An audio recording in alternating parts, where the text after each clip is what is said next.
2016 წლის თბილისის ბიუჯეტი მწვავე განხილვის საგანი გახდა.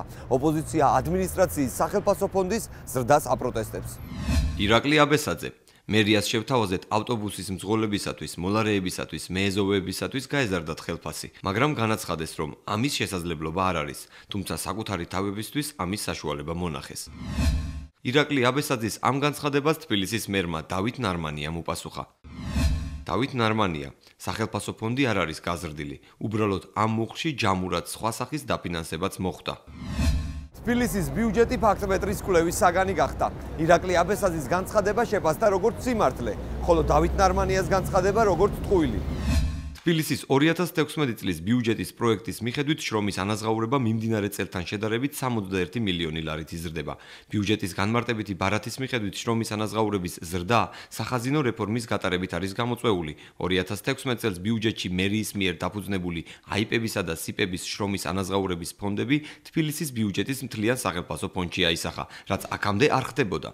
ჩვენ მერიის სახელმწიფო ფონდი უფრო დაწვრილებით სიპებისა და აიპების გარეშე შევისწავლეთ და საკრებულოს, მერიის ადმინისტრაციის, მერიის საქალაქო სამსახურის და გამგეობის შრომის ანაზღაურების მუხლებს გავეცანით. თბილისის 2016 წლის ბიუჯეტის პროექტის მიხედვით საკრებულოს, მერიის ადმინისტრაციის, საქალაქო სამსახურებისა და გამგეობის შრომის ანაზღაურება მიმდინარე წელთან შედარებით გაზრდილია და მთლიანი მატება 6.9 მილიონ ლარს შეადგენს. აღსანიშნავია, რომ ჩამოთვლილთაგან არც ერთ სამსახურში თანამშრომელთა რაოდენობა არ იზრდება.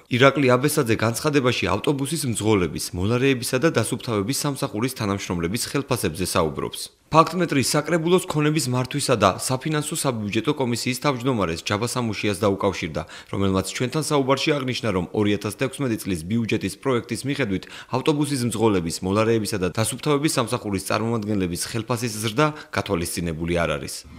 დაახლოებით მისაღები ხელფასი არ ირჩევს ეს. რასაც ვიღებ არის მისაღები. ხელფასი გამომჟაბაზეა 5 ლარი და 20 თეთრი მე მგონი. საჭი 165 ღირდა დოლარი მაინც ის მქონდა. ახლა 240 ღირს მაინც ის გვაქვს და თქვენ წარმოიდგინეთ გვეყოფა თუ არ გვეყოფა. არ მყოფნით გააჩნია სახში ოჯახში ვართ 7 სული და ერთი კაცი რომ მუშაობ ცოტა ძნელია. თუკი მომავალ წელს თბილისის მერიის ადმინისტრაციის, საკრებულოს, საქალაქო სამსახურების და გამგეობის სახელმწიფო ფონდი არ გაიზრდება, ამით შესაძლებელი იქნება თბილისის ბიუჯეტიდან 7 მილიონი გამოთავისუფლდეს, რაც მიმართული იქნება ავტობუსის მძღოლების, დასუფთავების სამსახურის წარმომადგენლების, მოლარეების და კონტროლერების ხელფასების ზრდაზე. თბილისის 2016 წლის ბიუჯეტის პროექტში მერიის სახელმწიფო ფონდის ზრდა ძირითადად სიპებისა და აიპების მერიის სახელმწიფო ფონდში გადატანამ განაპირობა. თუმცა თითქმის 7 მილიონი ლარით იზრდება მერიის ადმინისტრაციის, საკრებულოს, საქალაქო სამსახურებისა და გამგეობის შრომის ანაზღაურება. 2016 წლის ბიუჯეტში ავტობუსის მძღოლების, კონტროლერების, მოლარეებისა და მეეზოვეების ხელფასის ზრდა გათვალისწინებული არ არის.